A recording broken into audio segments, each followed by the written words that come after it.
Kapidongski TV. Kapidongski, shout out.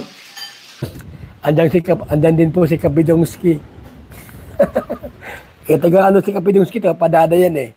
Nabudunsor, Kapidongski. Maligayang pagbabalik muli mga idol sa aking munting channel ang Bisayang taga Davao Kapidongski TV. Please like this video at shout out po sa lahat ng mga organic supporters ng Team Kalingap. Panibagong araw, panibagong video reaction po ulit tayo mga Edrica supporters dyan. Andito ulit ang inyong lingkod. Shout out po sa lahat ng organic supporters at viewers ng Team Kalingap, lalo kay Kuya Val at Kalingap Rab. Shout out rin sa idol na rin natin, Idol Edo. Stay humble po Kalingap Edo para mas lalo kang mahalin ng mga supporters ng Edrica. Kaya hindi bumitaw ang Edrica fans dahil nakikita rin nila super bait talaga ni Edo at lalo na kahit sikat na siya ay super down to earth pa rin, kaya minahal ng marami ang Edrica.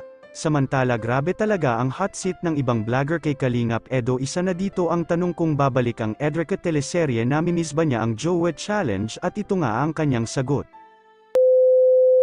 Ang Jowa Challenge, ilang ulit na episode ang gusto mong gagawin? Kahit ilan. Hindi na kailangan pa rin mag-Jowa Challenge. Yung anak kong jowa? Oo, challenge tayo. Grabe. Sayang sa ano lang yun eh.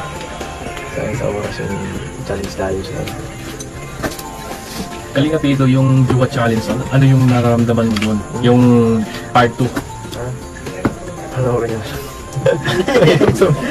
Ano yun eh.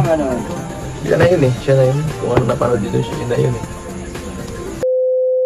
Maliwanag pa sa sikat ng araw ang sinabi ni Kalingap Edo, ayaw niya ng Jowa Challenge dahil gusto niya totoo talaga.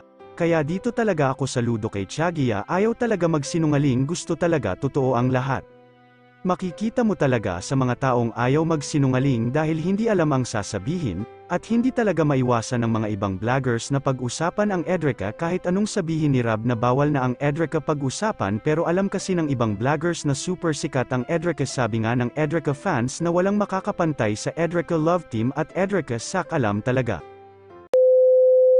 Lahat ng pagsubok may dahilan. Lahat ng paghihirap may katapusan. Lahat ng problema may solusyon. Lahat ng pagbagsak may pagbangon. Wala tayong hindi kayang lampasan at pagtagumpayan kapag Diyos